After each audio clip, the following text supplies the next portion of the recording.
Welcome to the last but not least session of our conference this year. I am pleased to introduce two truly amazing speakers. Please read their bios on the website. They are too long and impressive to take up time right now, so I urge you to check on the website to read those in detail. First, we will hear from Dr. Janine Clayton. She is the director of the NIH Office of Research on Women's Health. She's also the past deputy director of the National Eye Institute. She's a graduate of Johns Hopkins, and her medical degree is from Howard. She's the architect of the NIH policy requiring scientists to consider sex as a biological variable across the research spectrum. She will talk about this today and her unique support of women and minorities in biomedical careers. We will then hear from Dr. Alicia Knoedler, who is the Senior Designee for the White House Gender Policy Council. She is currently the lead for the NSF Office of Integrative Activities. Most recently, she was Executive Associate Vice President for Research at the University of Oklahoma. She also has had similar appointments at Purdue, where she did her PhD in cognitive psychology, at Purdue, San Jose State, UC Santa Cruz, Indiana, Notre Dame, and Penn State. She's not that old, she's just really accomplished. We hope you enjoy these two presentations, so let's start with Janine. Thanks. So I was asked to talk about women moving science forward and moving science forward for women.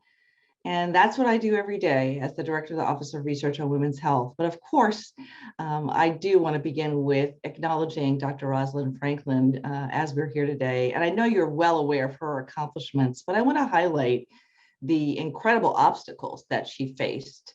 And the fact that because of work done by entities like the Office of Research on Women's Health and others, all women are not facing these same obstacles. There's still a lot of work to do, but do want to recognize and acknowledge that.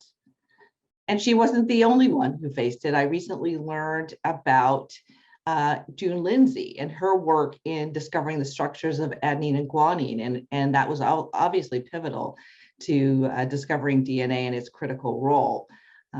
She in fact did not receive her full degree. She was 1944, she received a diploma, but at that time that didn't necessarily translate into a PhD degree, which she did not get until 1998, when she and 900 other women would finally receive their full degree in a graduation ceremony at Cambridge. So just another point about this, the incredible obstacles and challenges that women have faced, but that women have been resilient and have overcome all of these despite those challenges. I was also asked to talk about how issues that are important to women and individuals of color are integrated into our programming at the NIH Office of Research on Women's Health, or ORWH. So I will talk about our policies and what they do, and our programs related to both research and careers. So the bedrock of all that we do is our mission and our vision. Our mission is to expand women's health research, to make sure that women in underrepresented groups are included in NIH-supported clinical research, and to promote women in biomedical careers, because we imagine a world where sex and gender are fully integrated into the biomedical research continuum, a world where every woman receives evidence-based care, and a world where all women in science reach their full potential. To that end, we have an NIH-wide strategic plan for women's health research that includes several goals: advancing rigorous research that is relevant to the health of women, developing methods and leveraging data sources, enhancing dissemination and implementation, and promoting training and careers, as well as improving the evaluation of that research. And including women's health issues, and it has trickled up and out. And in fact, women's health is listed as a cross-cutting theme in the most recently issued NIH-wide strategic plan, as you can see here. So how do we get from those wonderful mission and vision statements and goals to actual work that benefits women and underrepresented groups, underserved groups? So we want to make sure that they're included, top left. In the middle, we want to make sure our structures and functions and our frameworks consider internal and external factors. And of course, from our perspective, sex as a biological variable and its recognition is a key component. And through these innovative policies, we believe we can make personalized care that's evidence-based truly possible. The NIH policy on sex as a biological variable, or SABV, states that NIH expects that SABV will be factored into research designs, analyses, and reporting, those three areas for vertebrate, animal, and human studies. Strong justification must be provided from preliminary data or relevant considerations if a study is proposing to study only one sex. So that approach, we believe, paves the road to the path to better science and health equity. It expands our knowledge base, it improves the design of clinical research and trials, it informs sex and gender aware diagnoses and treatment, enables individualized approaches for women and men, and fosters systems-based understanding of sex and gender influences on health and disease. So I won't have time to go into each of these today, but I do want to call your attention to the fact that we have policies that direct researchers to include women and minorities as participants, pregnant women as participants, and even the youngest young and the oldest old in our inclusion across the lifespan policy. We recognize what works in a 15-year-old won't work in a 75-year-old, and we recognize that disaggregating data by these critical variables is important to making sure that research results from publicly funded studies are relevant and applicable to all. But policies can really only take us so far. As in medicine, in science, we recognize we're part of a larger ecosystem, and others in the ecosystem, other stakeholders, must be on board for the whole enterprise to move forward to improve the health of women, girls, and people of color. So as you can see from short-term results of these policy changes, a lot may happen in many different contexts, though, for these policies to be understood, translated, and then applied. And then deeper than all of these actions, whether we're having metrics of success or publishing standards change, is the paradigm shift that we need to see at a societal-based level, demonstrating that we as a society value women and men comparably. Research frameworks structure how we can ask questions. And here are three of our research frameworks. We're inclusive, no one is left out. We seek to be comprehensive, covering the entire lifespan. And we seek to be systems-based, recognizing intersectional interconnectedness and including both environmental and social forces in our work. So here's the multidimensional framework that we use at NIH with the 27 institutes and centers that incorporate women's health research. First of all, it's a life course perspective, recognizing that everything that happened before affects a woman's health and the future of her health. Internal factors, biological factors such as sex, and external factors, women's health in context such as gender and social determinants of health, even environmental exposures and policies, and the interaction between those internal and external factors have effects at different stages of the life course. Sex differences also occur at all levels of biology. So we take this systems-based approach to look at the cellular level, at the system level. Reproductive systems are not the only systems. Liver systems, other systems, nervous system, at the organism level or the person level, at the cultural level, because we know assumptions about sex and gender affect research and clinical practice, and even at the environmental level. And all of those levels interact and influence each other simultaneously. So it is a complex picture. So we do have to start looking at sex differences and its effects at the preclinical level with those animal model studies that affect and inform clinical studies. At the preclinical end of the spectrum, we might ask, for example, if a specific target or pathway is affected by the sex or hormonal status of the donor, if those cells come from an individual or an animal, or are they affected by hormones in the culture media where those cells are growing. At the clinical end of the spectrum, we look at, for example, cell-based therapies Are the outcomes influenced by sex match or mismatch? For example, a bone marrow transplant between the donor and the recipient. And in the experimental animal level, where we are modeling human disease, how closely does that animal exhibit the phenotype that we see in human disease? If we do procedures like gonadectomy, we need to consider the impact of those procedures. And there are ARRIVE guidelines and other guidelines that talk about the importance of our rigor, unbiased approaches in studying both sexes in our animal studies. And a recent report from NIH, one of the advisory committee to the director working groups on enhancing rigor, transparency, and translatability in animal research, talks about this more. So we talked about policies, and now I'm going to talk about a few programs. ORWH's signature programs advance the study of sex and gender and the health of women through research collaborations across NIH. Our SCORE program is NIH's only specialized centers of research excellence on sex differences, so center-level sex differences studies.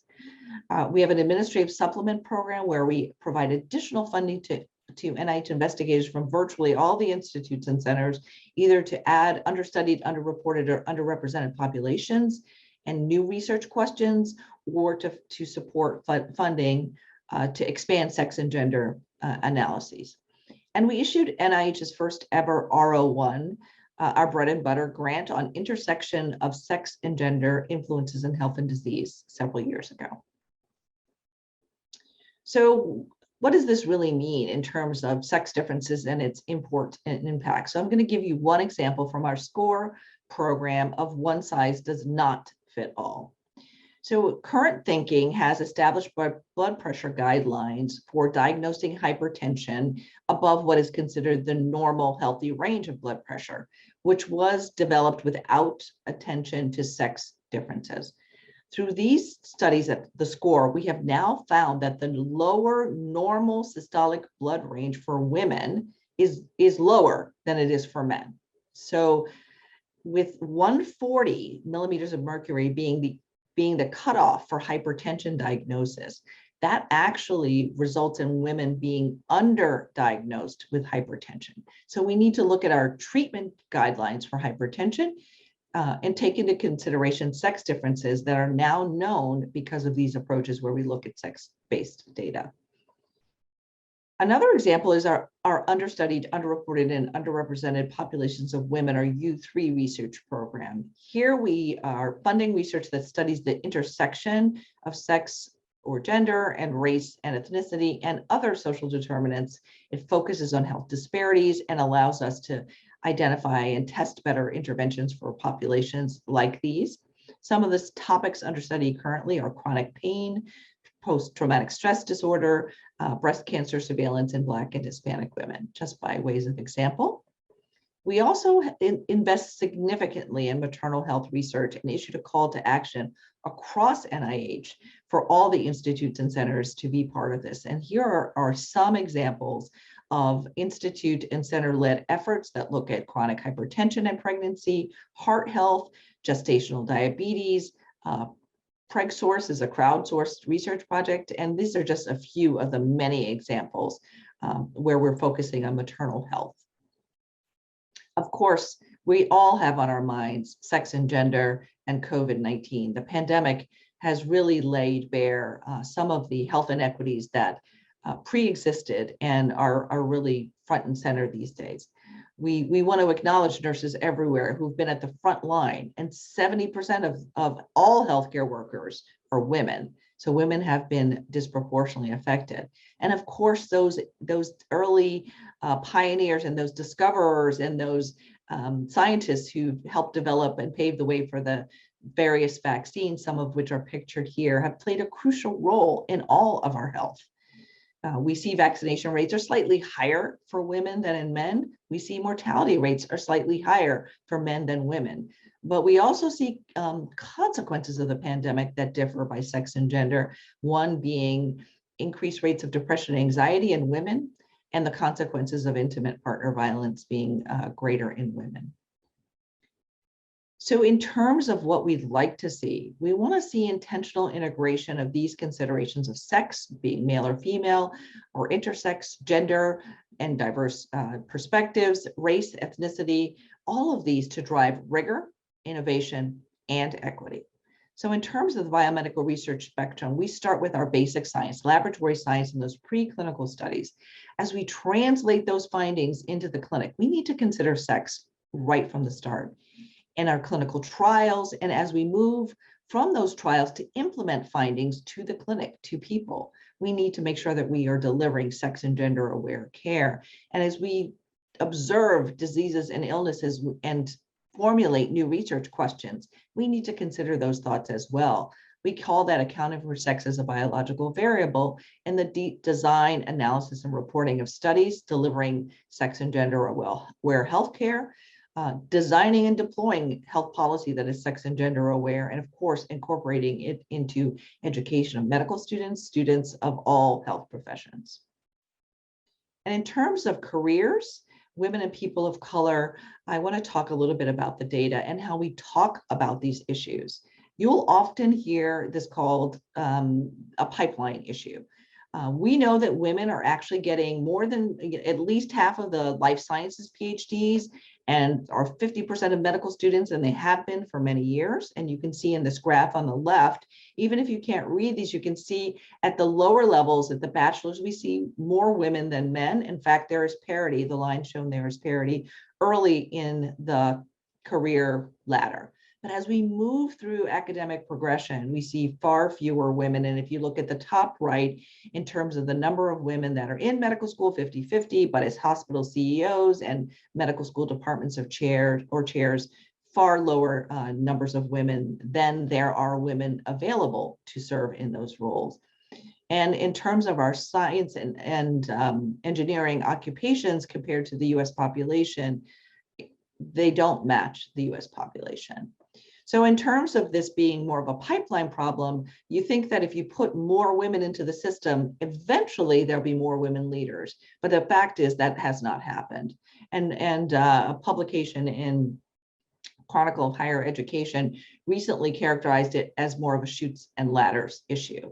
So some women, have advantages and ascend through those ladders, and unfortunately, some women are having chutes where either they have unexpected illnesses, they don't have the same resources to care for children, they don't have the same advantages as others who may be able to connect individuals to mentors. And so it's really not a leaky pipeline. It's more of there are cracks in the system. And, academic paths are rarely linear, especially for women. And so we need to make sure that there are multiple paths and there are multiple ways that all individuals who are capable can reach their full potential in science. So here's some other data from the AAMC, American Association of Medical Colleges, with the same point. 18% of deans in medical schools are women. And so their women's advancement to senior roles has been stymied. And it's really a double whammy for women scientists of color who are drastically underrepresented across all career stages. They represent only 13% of medical faculty, and the numbers have not changed in the 9 years that were reported in this specific publication. So much work to be done. Women scientists often also cope with a hostile work environment. So according to the French, you could say plus ça change, plus la même chose. So the more things change, the more they stay the same. We don't see changes in terms of advancing really the culture so that the culture can support all scientists. And that's a reflection of a broader society that is not unique to science. And unfortunately, the pandemic has had a disproportionate impact negatively on women. We see losses in productivity, women leaving the workspace and the labor force, and I have serious concerns about setbacks in terms of the progress that was made towards gender equity. So we need constant vigilance to eliminate workplace bias in terms of race, ethnicity, and discrimination that women of color face. And there are a variety of strategies that can be employed, and we have funded the research that tested those strategies. So we have the evidence. We now need to make sure that it's implemented across the board. Here, I'm just going to add that the national reckoning on racial equity and justice has increased the visibility of women of color in science. In fact, we encounter even a greater set of challenges and obstacles at the confluence of racial and gender discrimination. We've got some good news in terms of some of the ORWH programs. Our Birch program mentors junior faculty to support them into becoming women's health researchers. Since 2000, we have supported 88 grants to 44 institutions and have supported over 750 junior faculty.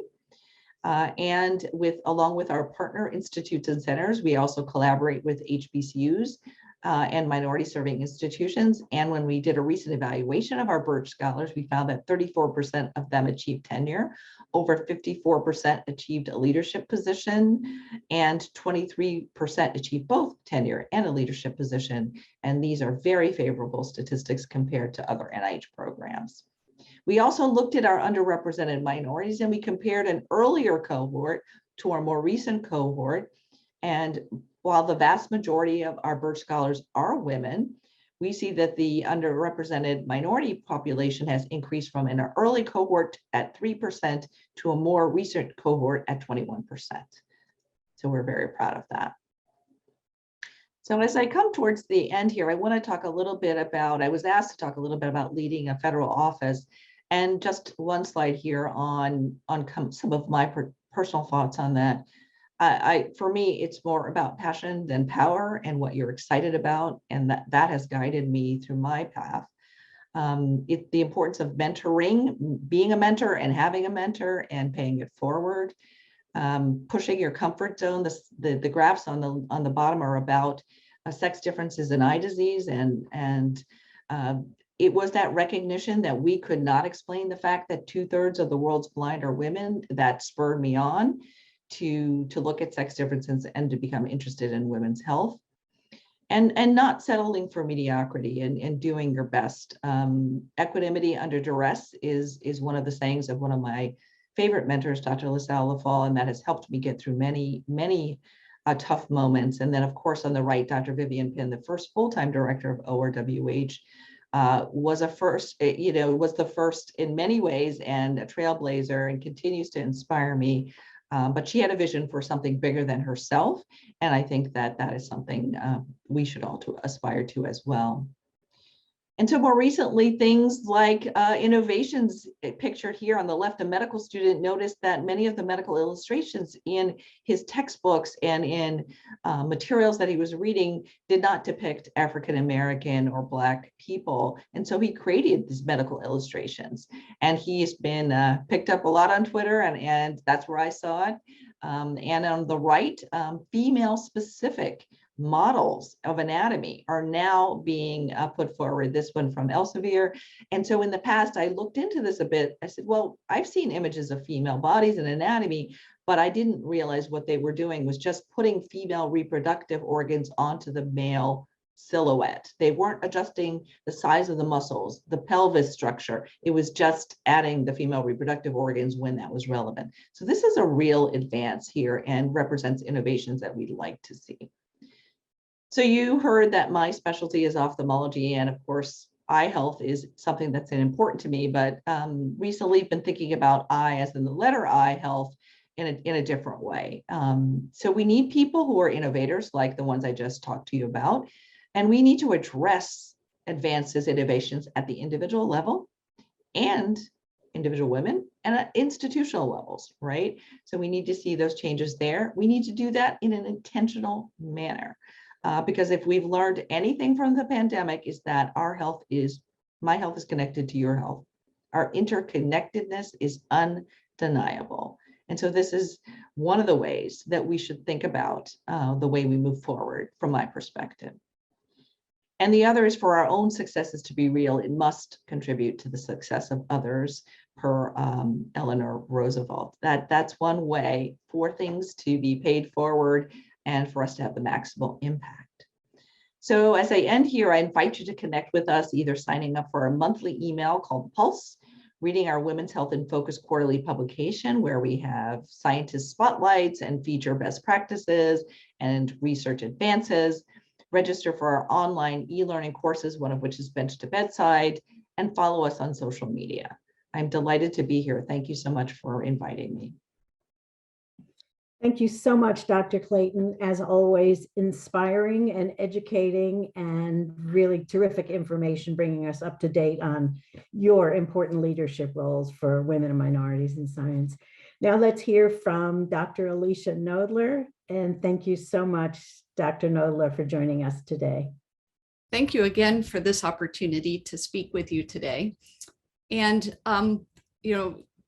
I appreciate what Jeannie just said in terms of the perspective that she brought from NIH. And I think what I've done with my presentation here is to really draw on my experiences as a non-traditional contributor to the research enterprise through research development and helping investigators build their research programs and their career trajectories.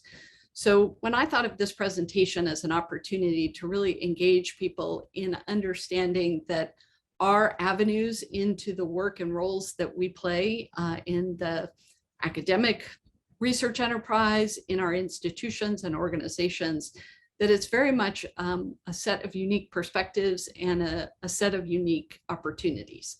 So what I'm going to try to do here is to highlight perspectives that I now have being a member of the federal government and in a federal agency, but also the way in which we can see how pathways into the work in the research enterprise and in STEM in particular can really help us mobilize outcomes and impacts to benefit society, our nation, and global challenges.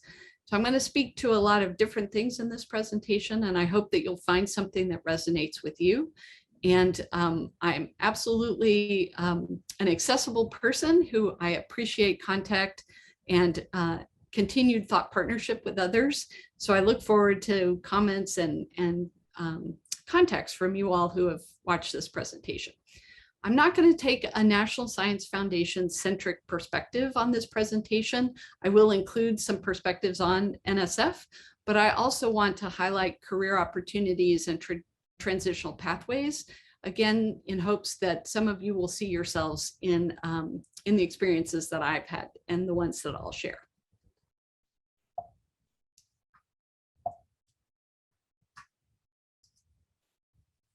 So a few areas of thought and reflection in this session. The description that you all have in the agenda was that academic training typically doesn't come with leadership training.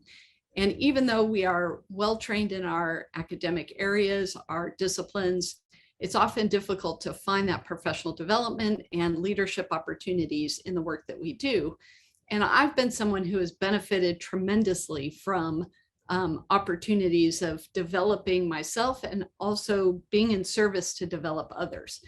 And so what I wanted to do was have a few areas for thought and reflection that, again, helps people see that there are a number of opportunities to pull together very eclectic and also interesting career trajectories that contribute in ways that you might be proud of, or you really might end up seeing different success for you that you might not have imagined at the beginning of your educational and training pathways.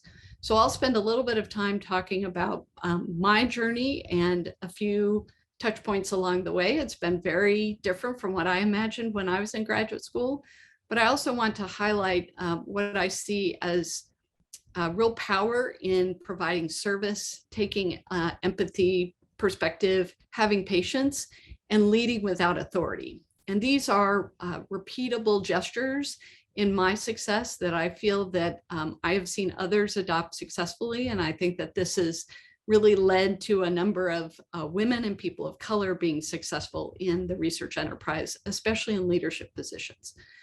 I also wanted to point out a number of opportunities and examples of where we are doing work together in a collaborative and convergent way. And I think this is really important for the future of our nation, really, and of the world.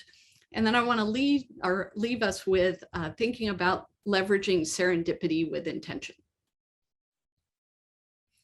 So first, I'm going to put the NSF perspective out there because I think this is an important scaffolding to what I'll be talking about. At the National Science Foundation, I think I have the best job, not only in the federal government, but within the National Science Foundation. So I'm the office head of the Office of Integrative Activities.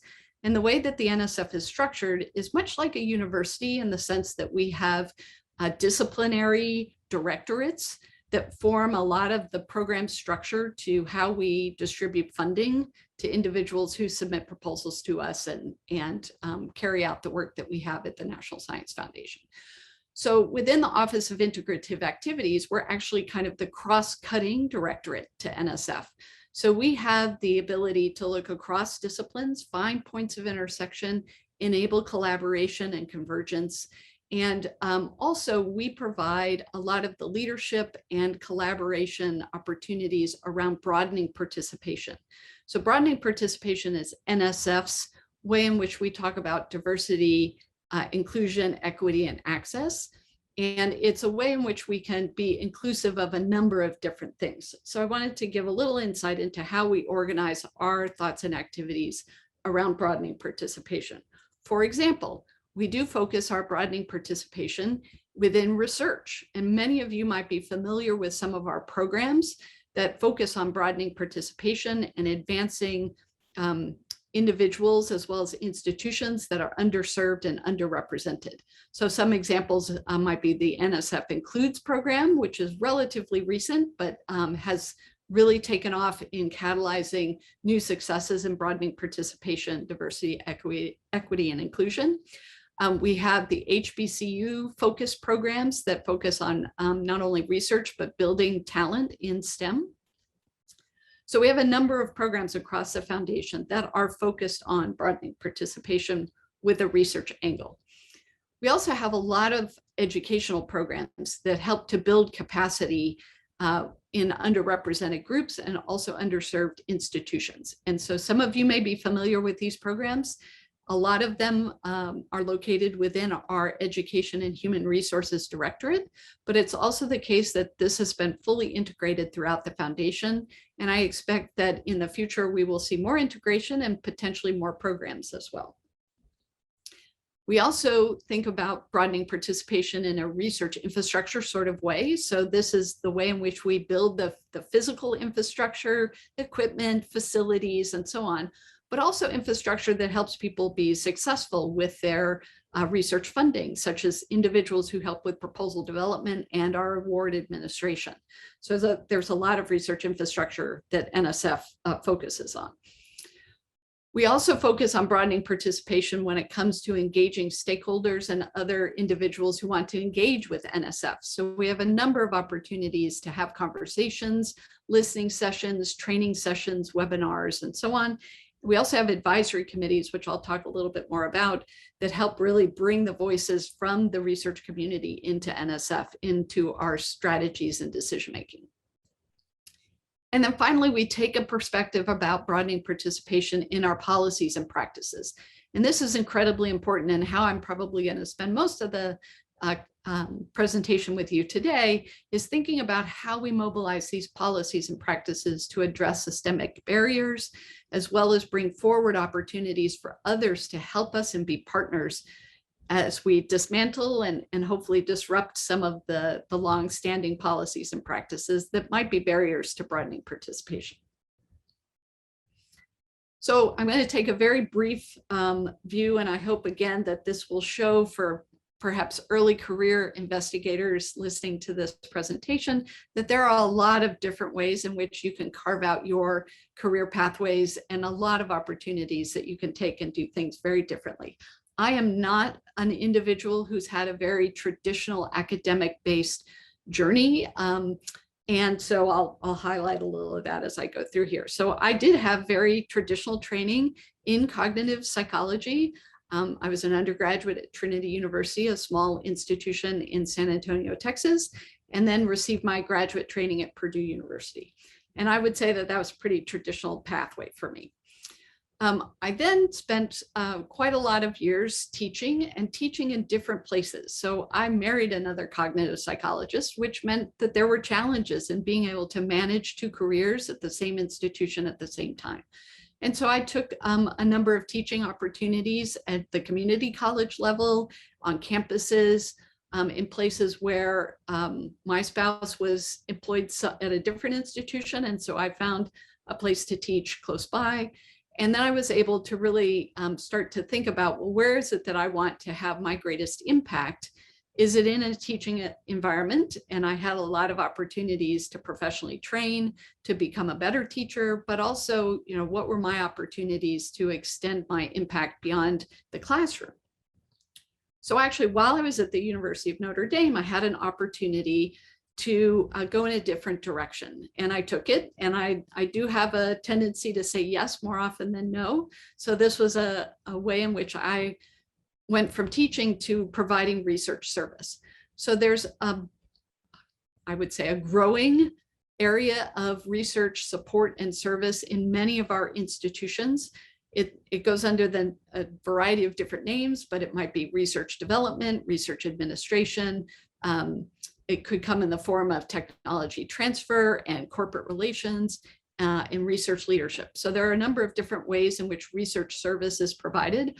I focused on helping investigators think long-term about their research programs and the decisions they needed to make along those pathways to be successful, and how to change and transition during their careers. And I did this kind of work at Notre Dame, Penn State, the University of Oklahoma, Miami University, and Oxford, Ohio. And I also had a brief time in a private company, and I'll explain a little bit of detail there in just a minute about why that was an important part of my journey. So as I molded and looked for new opportunities to expand research service, I started to merge more into what I would call research leadership.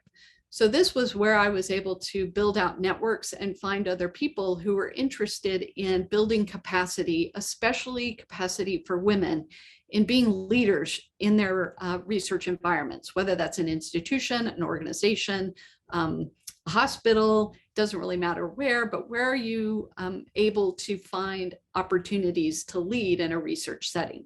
So the National Organization of Research Development Professionals, NORDP, is a society that has a number of people, thousands of people, in fact, that work within institutions and research institutes to help bring research service to investigators. Maybe you know some of these individuals at your institution, but they are also the research leaders nationally, setting the course for how programs, agencies like NSF, programs that help investigators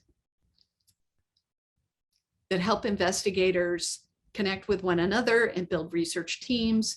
They are experts in the journey it takes to have a successful research program.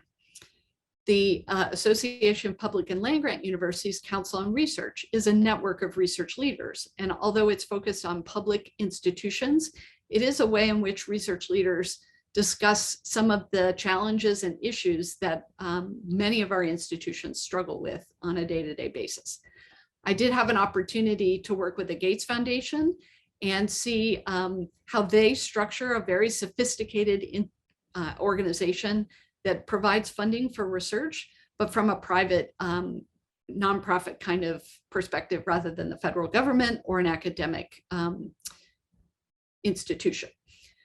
I've also spent a number of years prior to joining NSF spending time interacting with NSF and the staff there and leaders and administrators within the agency through advisory committees. So one advisory committee, which I'll mention a little bit more detail in just a minute, is the Committee on Equal Opportunities in Science and Engineering, or CEOS. I also was a part of the established program to stimulate competitive research, EPSCoR, and that I'll explain a little bit more detail about that. And then NSF has an advisory committee on business and operations, which is called BOAC. So all of these opportunities together helped me form connections, build strong networks, and start to see where points and challenges started to intersect. And I really leveraged that for the opportunity that I find myself in today. So now I've joined the National Science Foundation. And again, I have this tremendous opportunity, especially around broadening participation for underrepresented individuals and underserved institutions. And what I'm doing there is focusing on how to leverage knowledge management around a lot of different perspectives, a lot of different experiences, much like the framework I showed you where we have different ways of thinking about broadening participation. How do we organize our thoughts about that and engage people productively and proactively in conversations that help us make decisions? I focus on broadening participation. Strategic evaluation is part of my portfolio and the work that my staff does together. We do have some funding programs within the Office of Integrative Activities. And then there's a real opportunity to innovate within the National Science Foundation. And I have to say that that's probably the most exciting part of my job, is to take the journey that I've been on, all the ideas that I've realized across my career, but to find a way in which to have impact and influence within the National Science Foundation, which also then through its programs influences the research enterprise. So this is again, an eclectic and also continuing journey, but I hope you can see that through the number of opportunities, and I've sort of labeled these things, not only in the environments I found myself, but in the relationships I built, the partnerships I built, the opportunities I said yes to, that helped me really catalyze an opportunity within NSF to merge a lot of my experiences and perspectives, but also mobilize that for the benefit of others, still in this research service kind of approach that I take. So I wanted to point out a few things that I've learned along the way that I think are really important to success in a research enterprise, as well as in research ecosystems where you're working with other people, you're trying to work together. Again, I focused on the fact that I've provided quite a bit of service in the research enterprise, and I feel that that can happen with everyone in a university setting. You already provide service to students, to your colleagues, to the institution as a whole. If you're in a research organization or in an organization, a nonprofit, a company, there's always a service mindset to what we do. So how do you leverage that for success, and especially in helping other people engage, perhaps to the level that you find yourself, or join people on your evolving journeys to having the impact that you seek to have?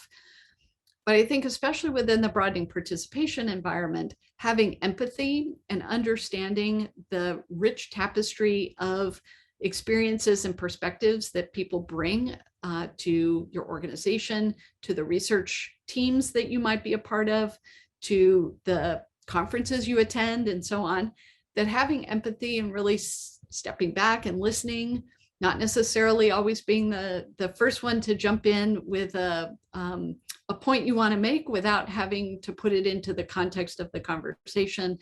All of the listening skills that maybe people have told you about along the way, I think really fill an empathy space. And I think that this has really been a part of my success, especially as I've been able to repeat this in a lot of different contexts. And then patience. Some people are really are born with patience or learn to have patience. I think this is one thing that has helped me have success in my career. And I think that it's something that I like to emphasize when I work with others, is how much taking a step back or slowing down slightly can really help us grow that empathy and respect for one another. So in doing all of these three things, which when you combine that with leadership without authority, I think that this play has a real contribution to make in different ways. And I want to highlight a few things that I've already mentioned in my journey and draw out these approaches. So within the National Organization of Research Development Professionals, about 12 years ago, this organization didn't exist. A set of people got together and said, I provide assistance within a research environment to help investigators build their research programs. And that happens in a multitude of different ways. But by sharing this small group of people who got together for one meeting at the outset, and this is where innovation comes into play, that we decided that we had enough in common and we had enough to share with one another. And we had enough interest and curiosity in what we were doing that we wanted to form an organization. So starting with about 60 people who attended that first meeting, and 30 people decided, yeah, this is what I want to spend my time doing. It has now grown to well over 1,000 people who serve institutions and investigators across the nation and also internationally. And they are the kind of the scaffolding and the backbone that helps researchers be successful in the work that they do. And leveraging this kind of organization nationally within the National Science Foundation is something I look forward to doing more with. And because these are individuals who really understand what it takes to be successful, they understand how it feels. They have great empathy when it feels that you don't get the funding that you wanted from an organization, but it also is a set of people who can be thought partners within your institution to help grow competitive research and be successful. So this kind of organization I've been a part of the last 12 years that it's been in existence. I was a founding member and also a president of the organization. But it's an example of where being able to take an opportunity, say yes to it, find great colleagues, and build something that has impact is something I found I wanted to repeat over and over and over again. And so I have found ways in which to do that. Within the Association of Public and Land-Grant Universities. So this is a long-standing organization. The Council on Research is where the vice presidents, vice chancellors, vice provosts for research get together and talk about, again, some of the challenges and opportunities that they have in building competitive research at their institutions. So I joined this group along with my mentor at the time, who was the vice president for research at the University of Oklahoma.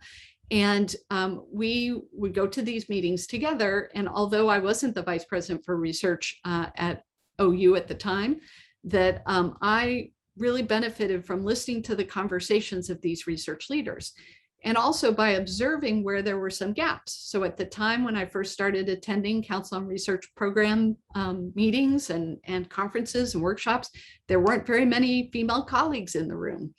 And so in noticing that gap and working with other people, we identified opportunities to bring forward sort of the aspiring generation of research leaders. How do those people get to be in the room in important conversations? How do they get professional development and mentoring? How is it that we're going to help train the next generation of research leaders? So as part of APLU's Council on Research, myself with other colleagues started a program that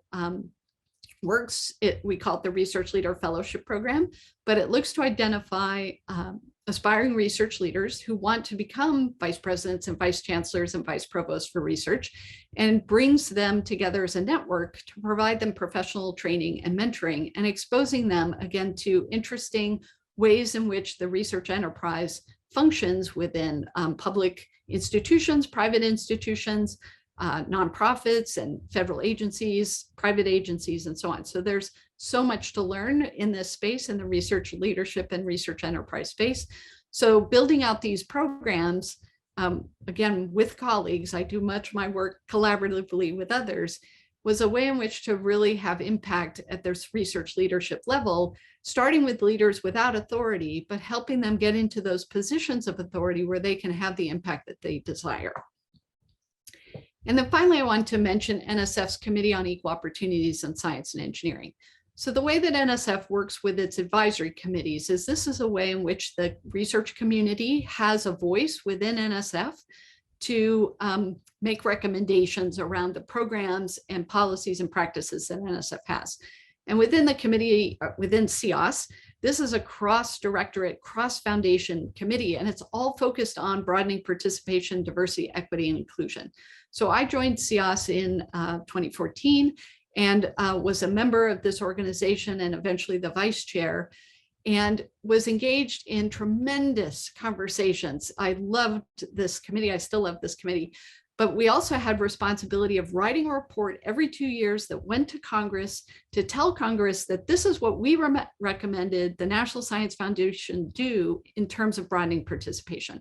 And this is the cover of the latest CIOS report, which focuses on making visible the invisible, acknowledging that there are so many communities of individuals and institutions and communities that aren't part of the academic research enterprise that might not be engaged and visible to federal agencies like the NSF.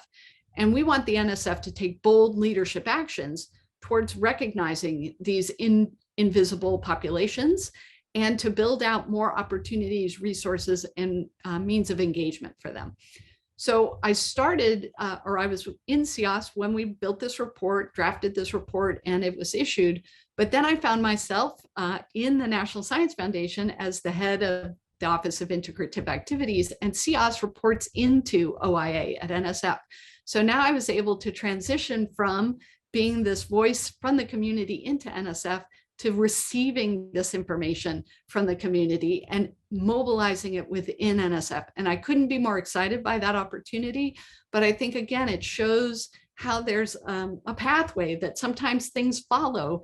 And although I never realized that when I started on CIOS, I'd have this opportunity to have influence within the federal government now at the level that I have is a tremendous opportunity that I couldn't be happier with the path that I've taken and where it's resulted.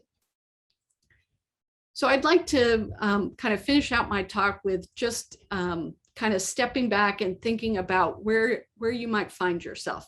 This has been, as we all acknowledge, a very difficult time, especially with so many different converging issues with George Floyd and the Black Lives Matter movement, with the pandemic. So many different things caused disruption in our lives in the last 2 to 3 years.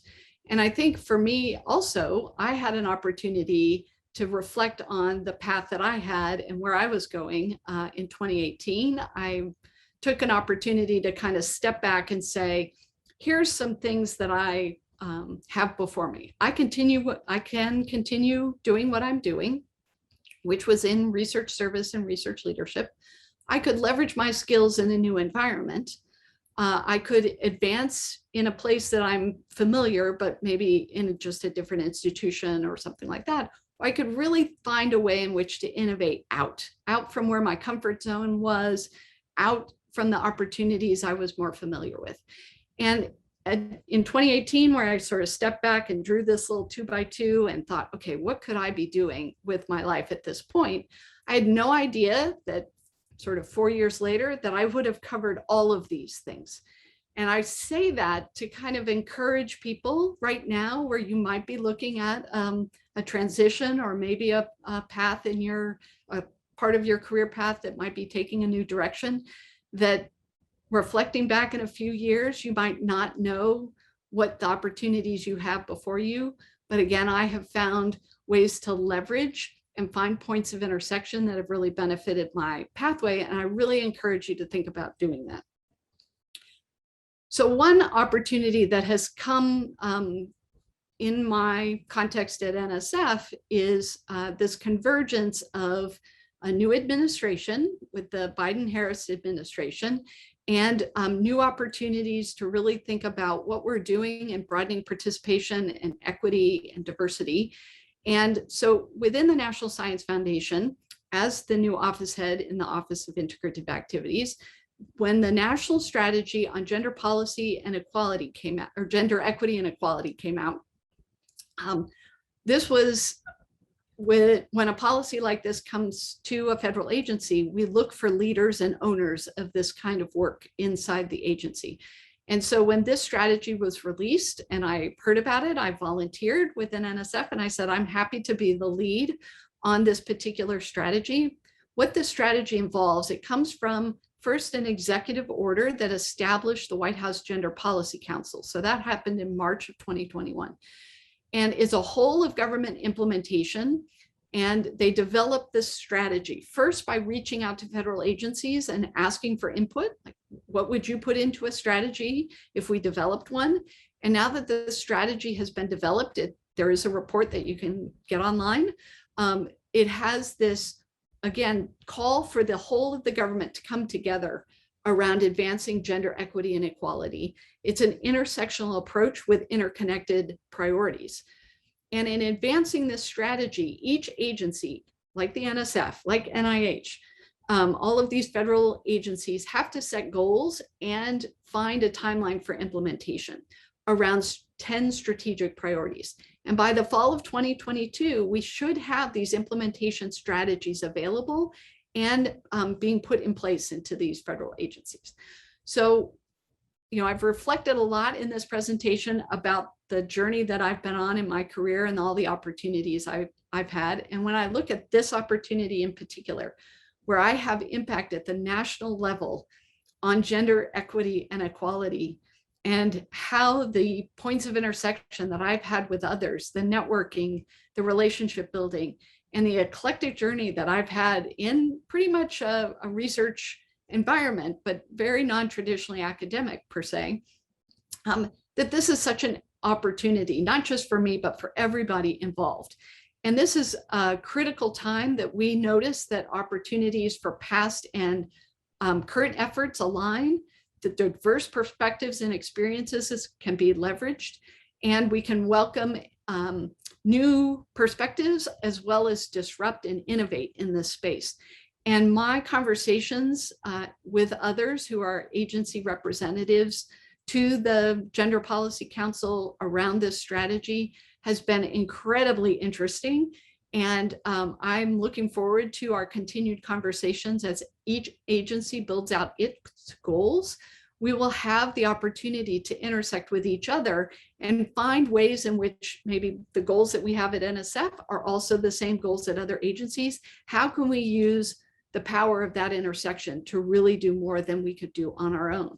And I'm so excited to have this opportunity, and I'm excited to bring it to others and have this influence not only nationally, but also within the NSF as we do new programs and set our goals to implement them. Finally, the last thing I wanted to mention was thinking about serendipity. So serendipity is things that happen by chance. And when I think about the experiences that I've had to use my unique skills and my perspectives, and I've used them in so many different ways, I've really tried to make this repeatable practice where I say yes, but then I notice that there is a role that serendipity plays, and I try to be intentional about it. So let me give a quick example.